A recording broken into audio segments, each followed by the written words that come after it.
With the stock market in absolute freefall today, let's take a look at Fox Business, home of some of Donald Trump's biggest allies on television, and see how the coverage is looking amid Trump's Liberation Day rollout. The charts that were released, what looked like, at least watching it on TV, what looked like tariffs that are charged the United States by other nations were not tariffs. Correct. They were, the way that was calculated, they created a formula that divided a country, let's say China, a country's trade surplus with the United States just on goods by its total exports based on data for last year from the Census Bureau.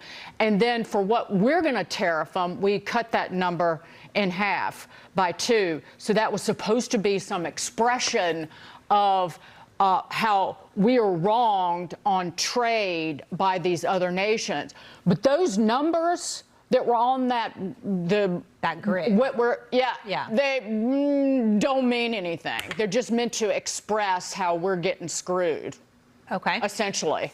Well, so Are we? Well, so the calculation was a Greek alphabet, to Dagan's point. That's what we have, and that's what everyone's got to work on. They came up with it because they were in a hurry to cobble something together. I think that even on the outside looking in, that was pretty clear. Okay, well, look, maybe that's just a fluke. Those people strike me as radical leftists anyway. Surely Maria Bartiromo has a rosier outlook for Donald Trump. At this moment in time, with the market down 1,238 points right now on the Dow Industrials and the NASDAQ down 800 right now, and the market's not even open, futures indicating a very ugly opening, now would be the time for some clarity on extending the tax cuts. A2, Maria? Okay, you know what? I've had a weird feeling about Fox Business anyway. Let's go to the OG network, Fox News, the mothership, and see the coverage there. There are people who need to get out at a certain given moment, and if the market is down in that moment, it could be very harmful to somebody's 401k. So the timing of the market is everything when it is up and when it is down.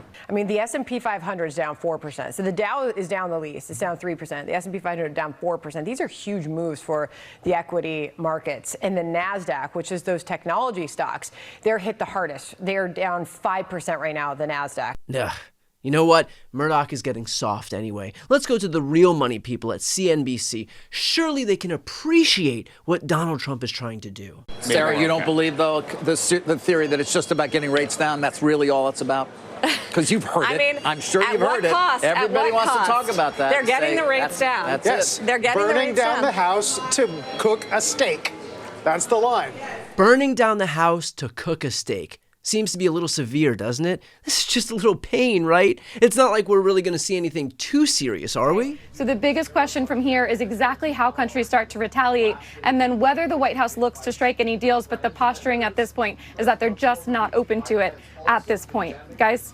It was what I was going to ask you, and I am surprised to hear it because a lot of these rates are very high. And I guess the question from here, Megan, is just what the pain threshold is for this administration. I know they say they're not watching the stock market, but we're down 4.75% right now on the NASDAQ. And the economy, okay, there's an adjustment. We could have a recession, but I'm not sure that they would want something deeper than that.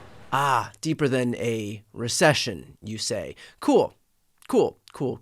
But hey, thank God that we elected the eggs are $1 higher than they used to be guy, am I right? In fact, what's especially damning to the point of Trump's rhetoric during the campaign is that Trump's tariffs would translate into a 2.3 percentage point increase for overall inflation this year, per new estimates from the Yale Budget Lab, or about a 3,800 impact for the average household. In other words, Trump's most potent attack against Democrats during this past campaign was that he would bring down prices on day one, his words, not mine, and excoriated the Democrats for somehow causing the global phenomenon of inflation that resulted from the aftermath of COVID. But now that he's actually in office, his principal move is to voluntarily increase inflation? If you voted for Trump and you believed his rhetoric on the economy, do you realize now how you were sold a bill of goods? Because Trump may lie, but the numbers don't. Of course, this assumes that the Trump administration and their mouthpieces in Congress are actually willing to acknowledge reality and recognize the pain that they're causing. I mean, I can't imagine a world in which they wouldn't do that, right? Nobody wants pain for their constituents. I don't want pain for the people of Florida. But Donald Trump said there will be some pain and disruptions. But you are making an assumption without knowing the details. I'm not making the assumption. Donald Trump himself said there was pain and disruption that was going to happen. You're making an assumption. You are making an assumption, an economic assumption right now. Let's be very clear. The real pain economically has been the massive inflation coming from bloated overspending here in Washington, D.C. That is the real pain that the American people have felt the last 4 years. Ah, well, I guess we shouldn't believe our lying eyes then. I guess we shouldn't believe that Whirlpool is laying off 651 American workers in Iowa, citing the economic conditions under Trump. I guess we shouldn't believe that Stellantis is laying off 900 American workers in 5 auto plants across the U.S. because of Trump's tariffs. I guess we shouldn't believe that the NASDAQ is on track for the biggest one-day drop since March of 2020, when, by the way, the president was, yet again, Donald Trump. I guess we shouldn't believe any of these things because doing so might reflect poorly on the God King, right, Byron Donalds? And we couldn't possibly have that.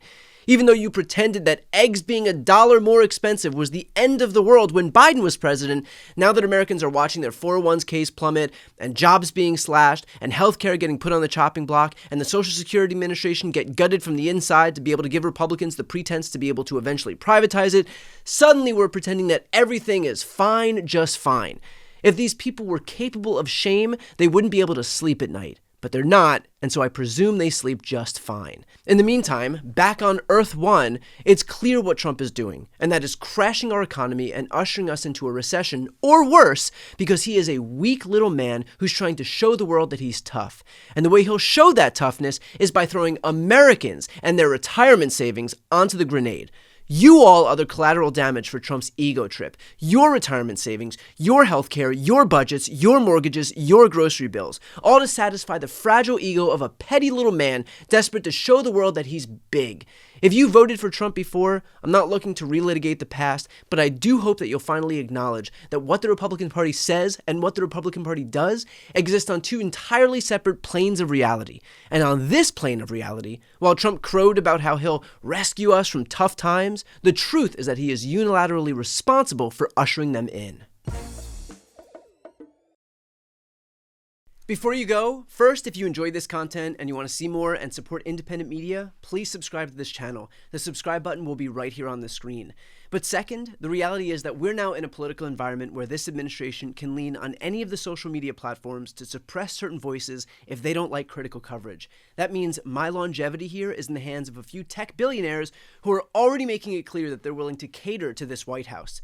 To that end, signing up for my newsletter is a great way for me to be able to reach you directly if that ever becomes necessary. I'll put the link on this screen as well, so please sign up. It's completely free, but there's also an option to do a paid subscription if you'd like to support my work. I really appreciate it. Thanks so much for watching.